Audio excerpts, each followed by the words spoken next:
네, 오늘 우리에게 주신 말씀 에베소서 6장입니다. 에베소서 6장 17절 한 절 말씀.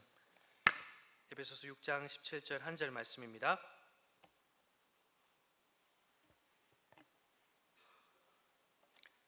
네, 다 피셨으면 제가 하나님의 말씀을 읽어드리겠습니다. 구원의 투구와 성령의 검 곧 하나님의 말씀을 가지라. 아멘. 자, 이제 하나님의 전신갑주 마지막 부분이라 할 수 있습니다. 사도 바울이 마지막으로 제시하는 전신갑주가 무엇일까요? 바로 검입니다. 검은 보통 보병들이 공격하기 위해서 사용하는 무기이죠. 사도 바울도 영적 전쟁 앞에 대적 마귀를 공격할 수 있는 유일한 무기로 검을 제시하고 있습니다. 근데 이 앞에, 검 앞에 무엇이 붙어 있나요? 성령의 검이죠. 마귀를 공격할 수 있는 유일한 무기는 그래서 성령의 검이라고 할 수 있습니다. 사도 바울이 검을 표현하기 위해 사용한 헬라어 단어가 오늘 이제 제가 자주 마카리아라는 이 단어를 자주 쓸 것인데 꼭 기억했으면 좋겠습니다. 마카리아라는 헬라어 단어를 쓰고 있는데요, 이 마카리아라는 이 검은 이 전신갑주 6개 중에서 유일하게 공격과 방어를 함께 할 수 있는 무기라고 할 수 있습니다. 이 로마 군병들이 주로 썼던 이 검을 그대로 이 바울도 동일하게 사용하고 있는데, 마카리아는 이 길이가 한 60cm, 한 이 정도 됩니다. 그리고 이 폭이 한 5cm, 6cm 정도 되는 이런 작은 검이라고 할 수 있습니다. 다른 칼에 비해서 조금 작죠, 짧죠. 그러나 아주 예리한 검이라고 합니다. 그래서 왼손에는 이 방패를, 그리고 오른손에는 이 검을 들고 로마 병사들이 싸웠던 것이죠. 로마 병사들만 이 마카리아가 필요한 것은 아닙니다. 로마 병사들만 이 예리한 칼을 필요로 하는 것은 아닙니다. 영적 전쟁에 서서 악한 영들과 싸움에 임하는 이 그리스도의 병사인 우리 성도들도 동일하게 이 마카리아가 필요합니다. 다만 그 마카리아는 우리가 만든 것이 아니라 오늘 본문에 보시는 바와 같이 성령의 검, 하나님께서 주신 검을 가지고 나아가야 된다고 오늘 말씀하고 있습니다. 사도 바울은 성령의 마카리아를 읽어보시면 알겠지만 즉시 무엇과 연결시키고 있나요? 하나님의 말씀으로 연결시키고 있죠. 자, 17절 제가 다시 한번 읽어보겠습니다. 구원의 투구와 성령의 검 곧 하나님의 말씀을 가지라 라고 기록하고 있습니다. 악한 영들과의 싸움에 임하는 그리스도의 군사들은 하나님께서 주신 성령의 검을 받아야 합니다. 자, 예리한 마카리아, 예리한 검이라고 아까 말씀드렸죠. 이 예리한 마카리아는 적의 약점을 적실하게 효과적으로 공격할 수 있듯이 성령의 검도 마찬가지로 마귀의 약점을 적실하고 정확하게 공격할 수 있습니다. 그래서 사도 바울은 그 성령의 검이 하나님의 말씀이라고 명령하면서, 설명하면서 이 검을 가지고 싸워야 된다라고 이야기하고 있는 것이죠. 사랑하는 성도 여러분, 성령과 하나님의 말씀과의 관계가 오늘 이 본문을 통해서 잘 나타나는데요, 그래서 오늘은 이 성령의 검, 하나님의 말씀을 가지고 성령의 검을 어떻게 사용해야 되는지 오늘 하나님의 교훈을 우리 함께 듣겠습니다. 자, 사도 바울이 하나님의 말씀을 성령의 검이라고 표현한 이유가 무엇일까요? 자, 사도 바울은 이 17절에서 성령의 검은 곧 하나님의 말씀이라고 하면서 성령의 검이 마치 성령이 사용하는 검인 것처럼, 또는 성령 자체가 곧 검인 것처럼 그렇게 표현하는 것은 아닙니다.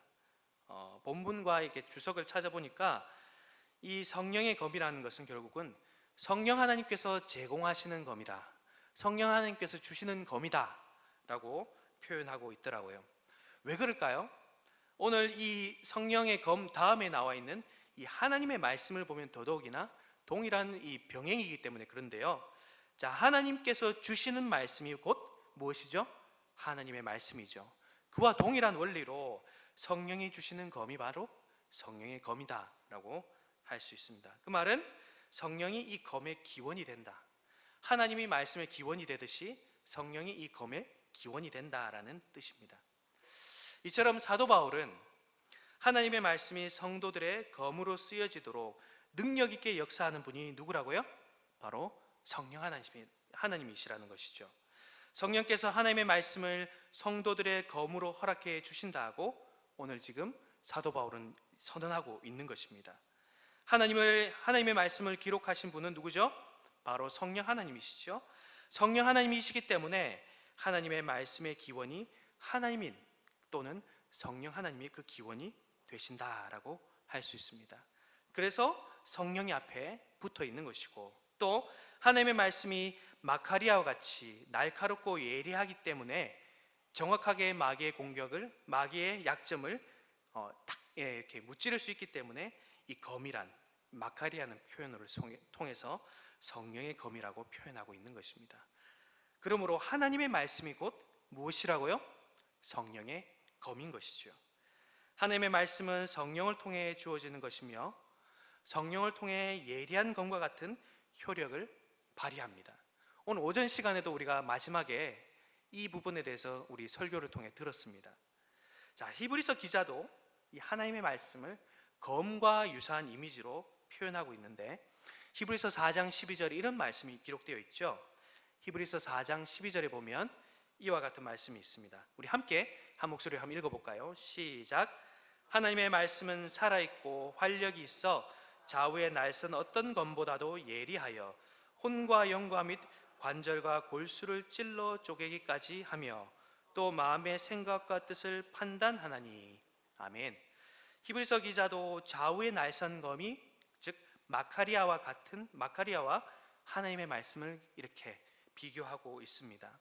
하나님의 말씀이 검입니다.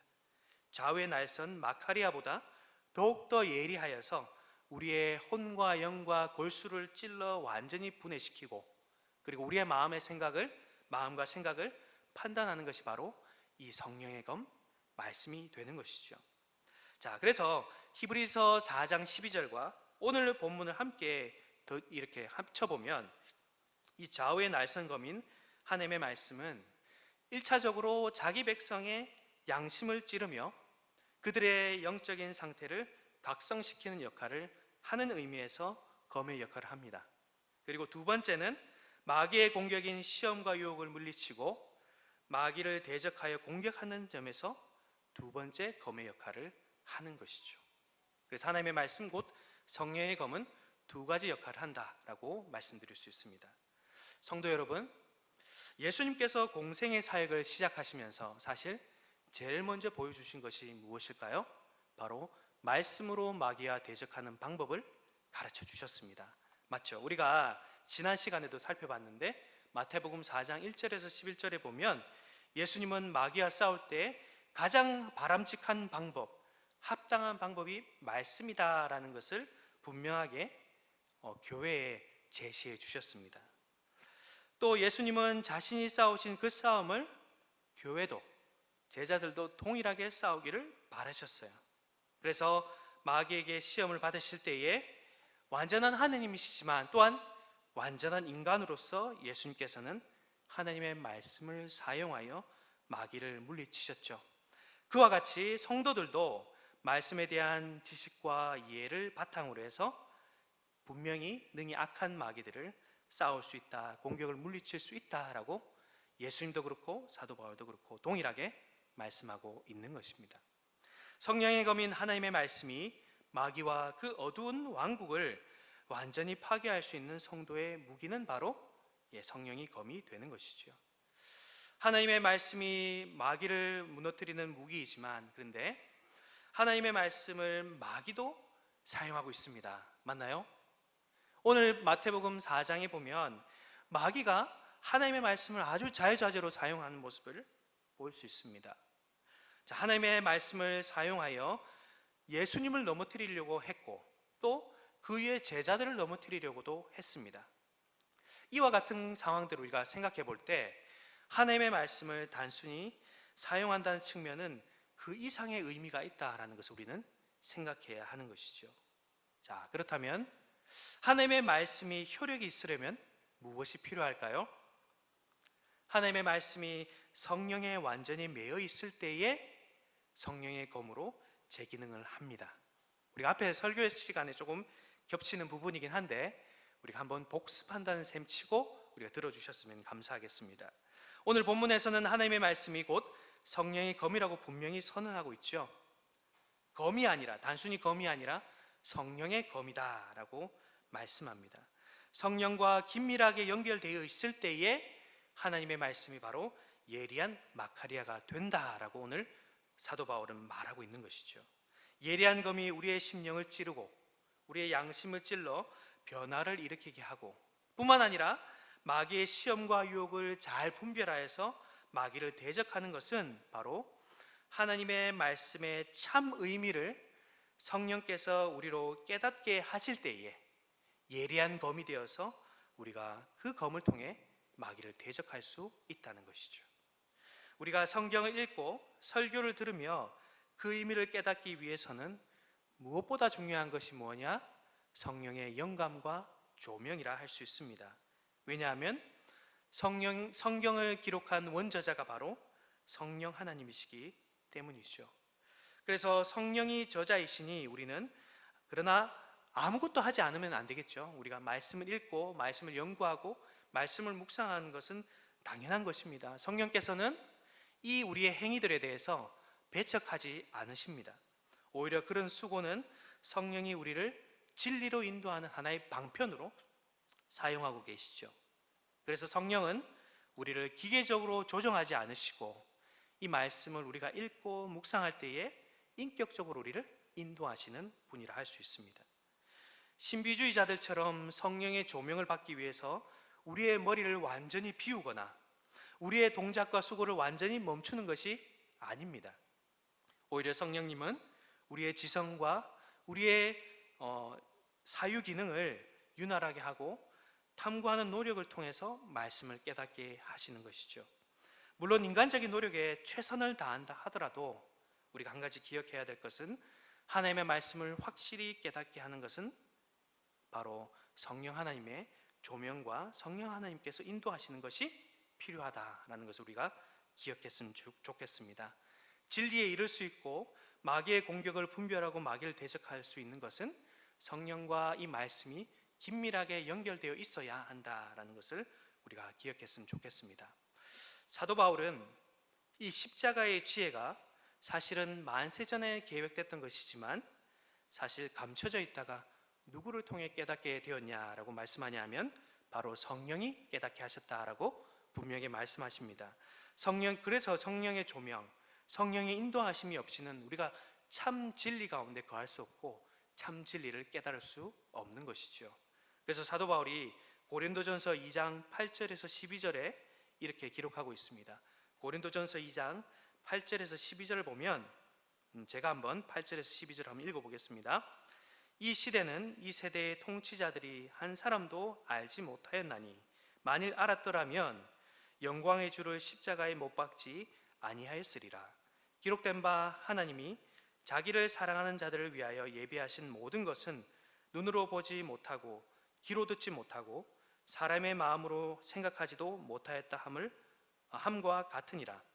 10절에 보시면 오직 하나님이 성령으로 이것을 우리에게 보이셨으니 성령은 모든 것 곧 하나님의 깊은 것까지도 통달하시느니라. 사람의 일을 사람 속에 있는 영 외에 누가 알리요? 이와 같이 하나님의 일도 하나님의 영 외에는 아무도 알지 못하느니라 라고 기록하고 있습니다.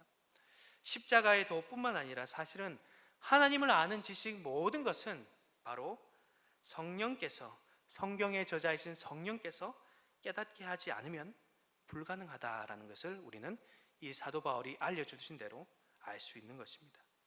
우리의 힘만으로, 우리의 노력만으로는 진리에 다다를 수 없습니다. 왜 그럴까요? 그것은 바로 우리의 마음이 어둡기 때문이죠. 우리의 마음이 완악하기 때문이죠. 유대인들이 구약을 열심히 읽고 연구했지만 예수님께 다다를 수 있었습니까? 메시아 영광에 다다를 수 없었습니다. 그들의 마음이 완고하기 때문이죠. 그래서 고린도후서 3장 14절에 사도 바울은 이 유대인을 향해서 이렇게 기록하고 있습니다. 그러나 그들의 마음이 완고하여 오늘까지도 구약을 읽을 때에 그 수건이 벗겨지지 아니하고 있으니 그 수건은 그리스도 안에서 없어질 것이라. 말씀을 맡았던 이 유대인들도 예수님을 깨닫지 못했다면 세상 사람들이 어떻게 하나님의 말씀을 깨달을 수 있겠습니까? 그렇겠죠? 인간은 죄로 말미암아 그 마음이 어두워졌죠. 그 어두운 마음이 진리의 빛을 필사적으로 외면하고 회피하기 때문에 우리는 결코 성령 없이는 하나님의 말씀을 깨닫지 못하는 것입니다. 진리를 깨닫지 못하는 것은 우리의 문제만이 아니라 머리의 문제만이 아니라 사실은 이 마음의 문제라고 할 수 있습니다.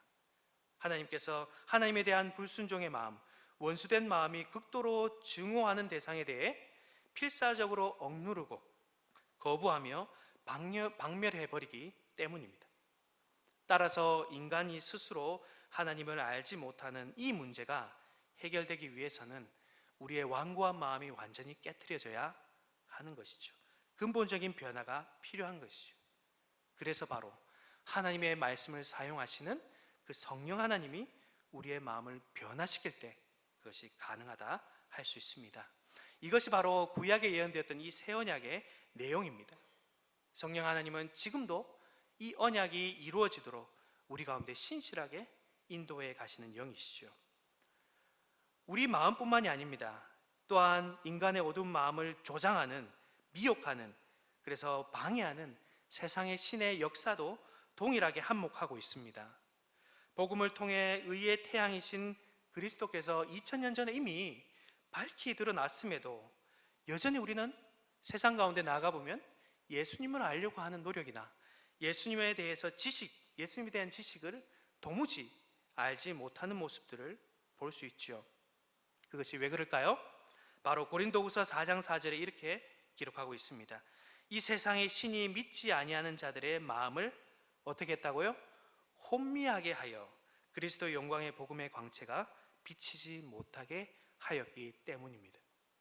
그래서 성령이 우리의 마음을 환하게 비추시고 성령이 하나님의 말씀을 바르게 지도하고 인도해 주실 때에 우리는 비로소 마귀의 그 방해를 제어하고 어두워진 우리의 마음이 밝아져서 하나님의 말씀을 비로소 깨닫게 된다라고 할 수 있는 것이죠.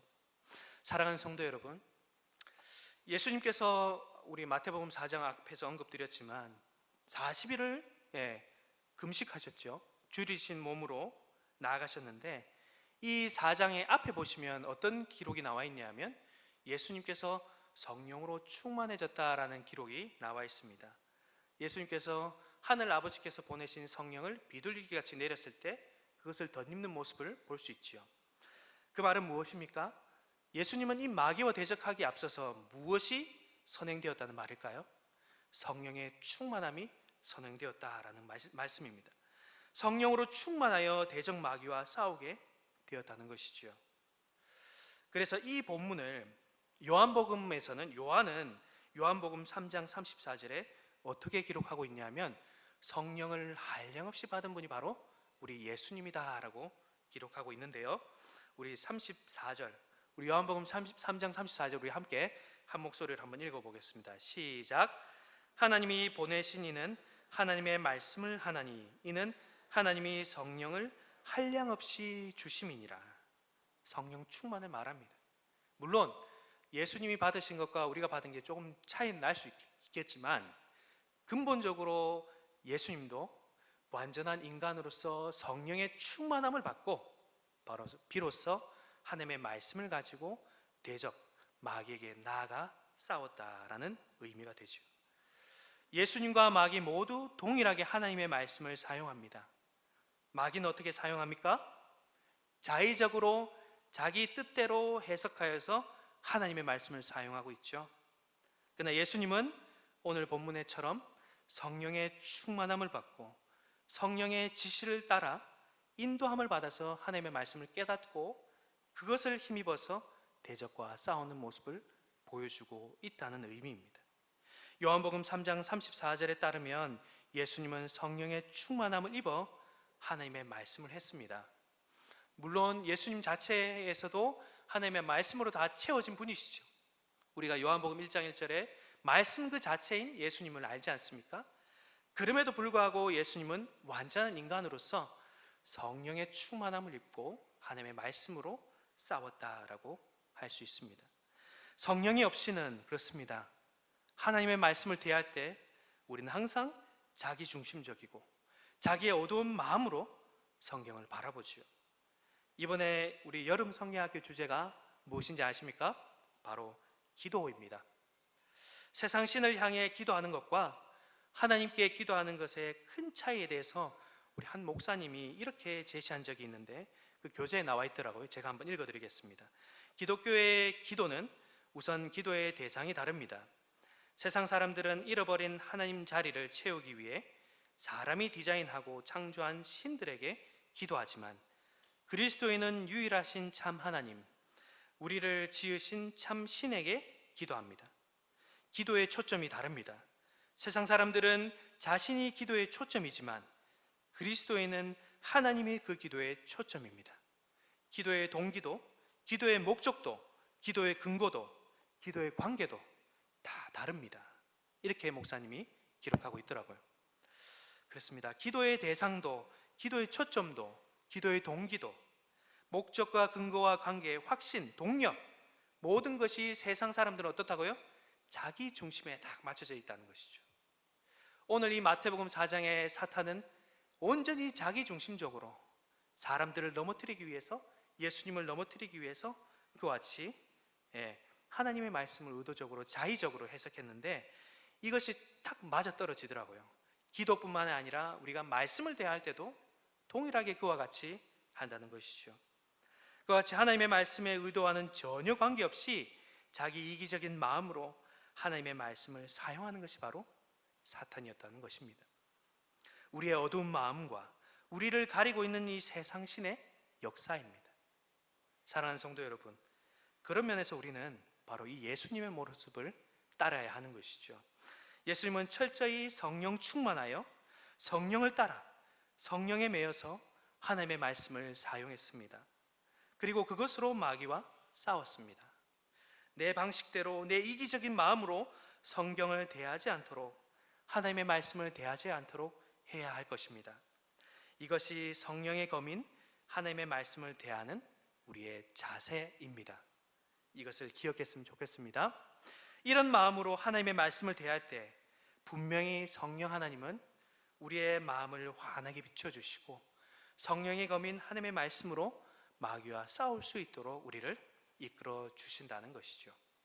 자, 그렇다면 이제 마지막으로 살펴볼 것은 우리는 어떻게 성령의 검인 하나님의 말씀으로 마귀와 싸울 수 있을까 하는 것입니다. 그것은 바로 복음의 진리를 듣고 전할 때 바로 하나님의 말씀은 성령의 검이 된다라고 할 수 있습니다.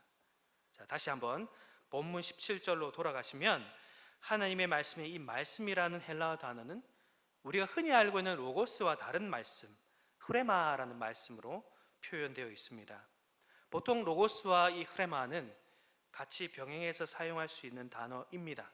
근데 조금 의미를 구분해 보자면 로고스는 이 메시지 내용 그 자체를 말하고요, 흐레마는 어떤 상황에서 선포된 말씀, 전해진 말씀, 이 전해졌다는 것이 함께 포함되어 있습니다.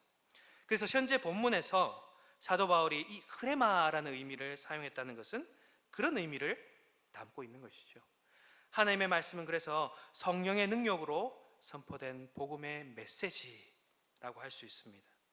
그러므로 이 경우에 사도 바울이 성령의 검인 하나님의 말씀을 받으라 라고 명령한 것은 복음의 메시지를 받아 그것을 신실하게 전하라는 말과 같은 말이라 할 수 있겠죠. 자, 우리는 언제 삼위 하나님을 믿게 되었습니까?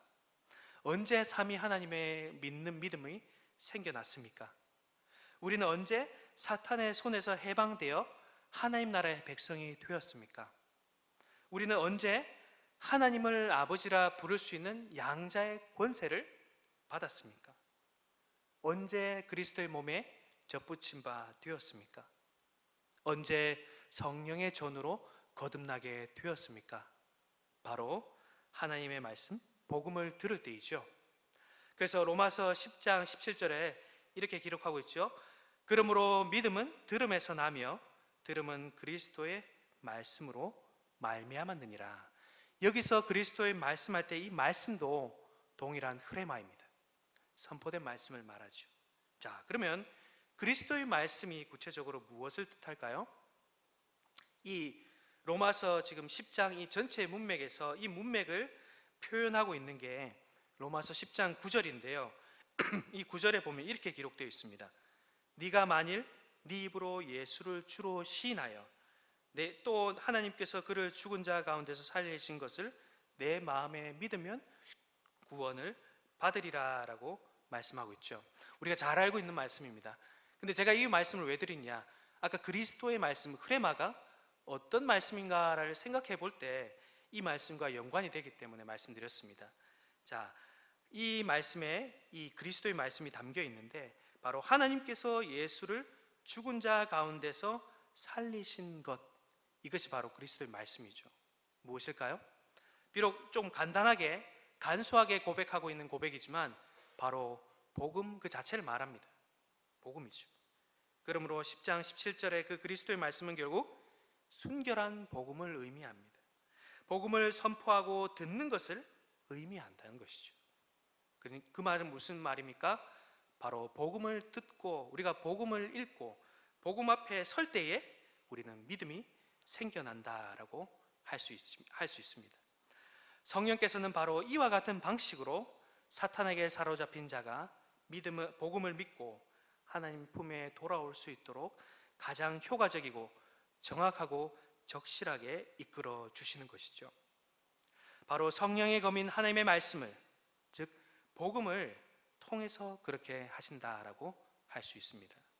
성도 여러분, 성령님은 듣는 자들에게 하나님의 말씀을 적실하게 적용되도록 자신의 입을 준비시키시죠. 자신의 입이 누굴까요?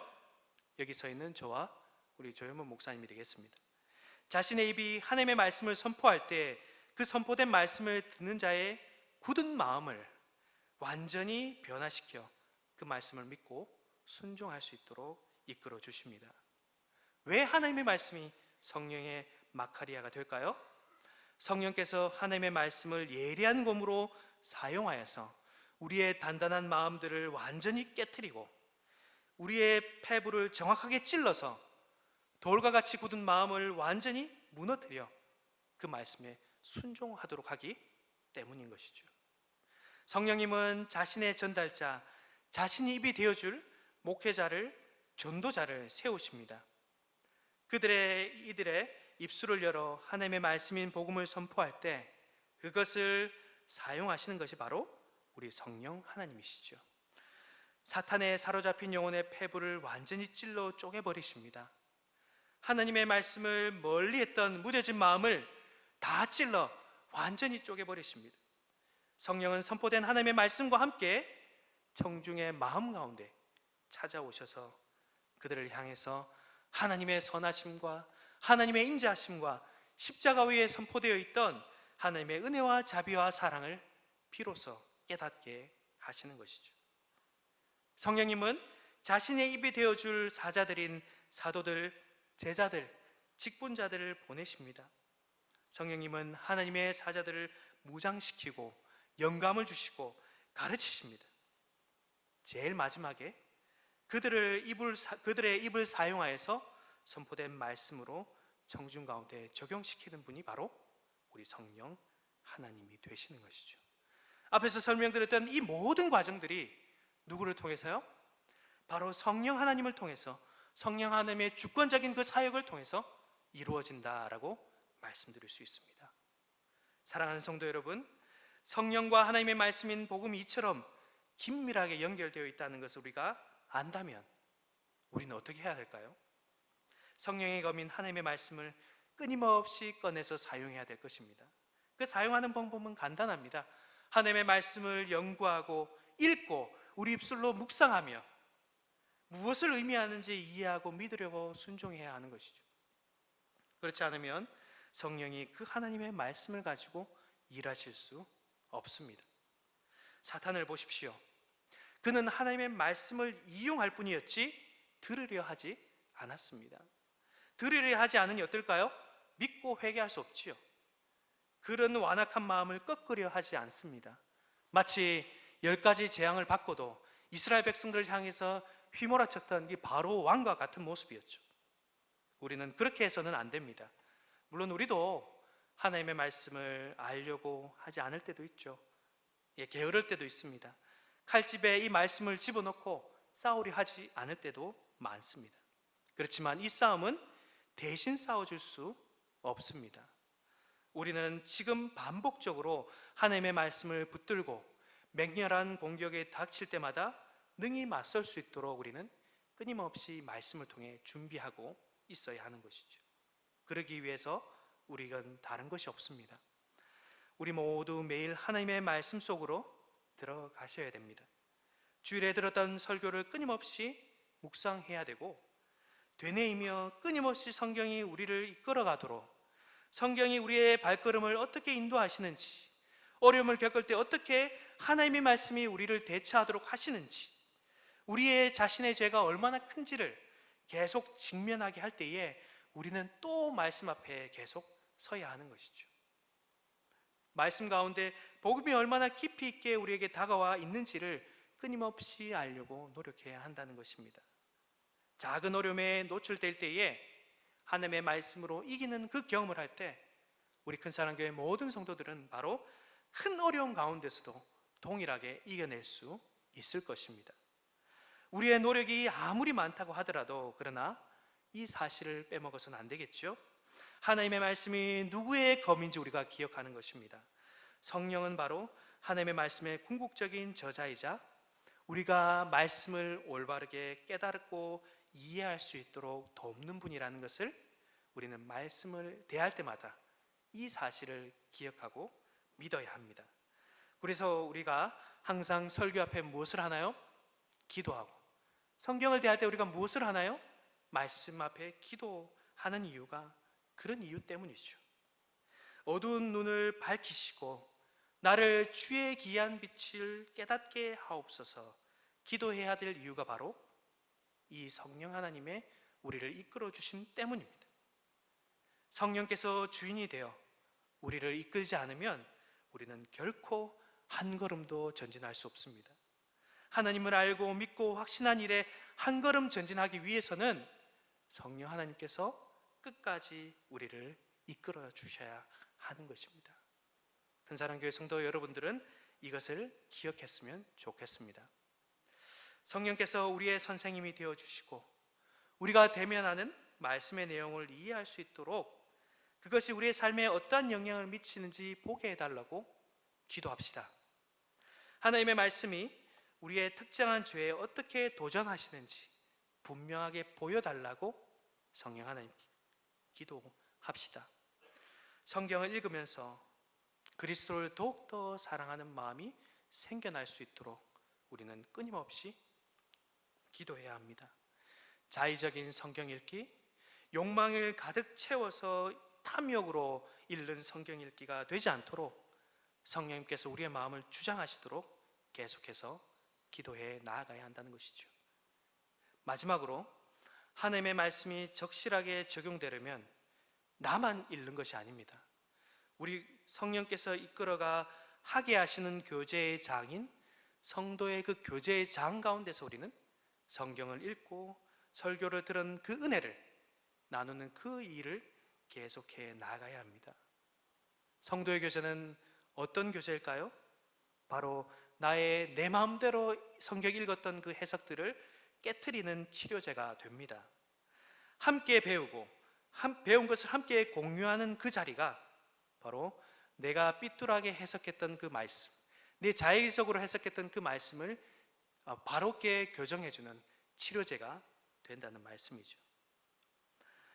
교회 전체의 모임만이 우리는 성령이 함께 하시는 곳이 아니라는 것을 우리는 기억했으면 좋겠습니다. 두세 사람이 내 이름으로 모인 곳이 작은 소그룹이 될 수 있다라는 것을 우리는 믿고 우리가 그 성도의 교제 가운데 열심히 힘써야 되는 것이 바로 이런 이유이죠.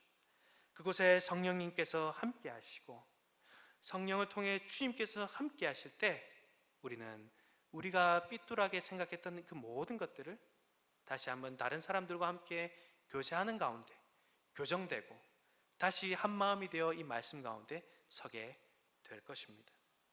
성령께서는 함께 시간을 보내는 형제 자매 안에서 역사하십니다. 또 더 나아가 과거 교회가 세워지고 이어오던 모든 믿음의 선조들 가운데 역사하셨죠. 그처럼 그 선조들 가운데 역사하여서 하나님의 말씀을 바르게 알고 또한 그 말씀을 깨우쳐 주셨던 그 통찰력을 동일하게 우리 가운데도 역사하셔서 깨닫게 해 주십니다. 그것이 바로 우리가 하나 되고 보편적으로 나아가는 길이 되는 것이죠. 왜 사도적인 교회가 지금도 우리가 세워 나갈 수 있느냐? 바로 동일하게 해석했던 그 말씀을 그들도 깨닫게 된 것이 성령 때문이고, 우리도 지금 여기서 깨닫게 되는 것이 바로 성령 하나님 때문이기 때문이죠. 우리는 결코 혼자서 성경을 보지 않습니다. 혼자서 설교를 듣지 않습니다. 공동체 가운데, 그리고 보이지 않는 교회 가운데, 그리고 지금 우리 가운데 역사하시는 그 역사 가운데 성령으로 말미암아 하나님의 말씀을 바라보고 있는 것이죠. 모두가 한 하나님의 말씀을 한 성령을 통해서 읽게 될 때 우리가 이 마귀를 대적할 수 있는 것입니다. 우리가 동시대의 사람들과 함께 성경을 읽고 과거의 위대한 해석자들이 성경에 비추어진 그 빛을 성령을 통해서 우리가 함께 깨닫고 걸어 나아갈 때에 우리는 우리 자신의 길을 더욱더 효과적이고 능숙하게 나아갈 수 있습니다. 오늘 이 성령의 검, 하나님의 말씀은 그와 같은 방식으로 우리가 사용할 수 있음을 우리가 기억했으면 좋겠습니다. 이제 말씀을 맺겠습니다.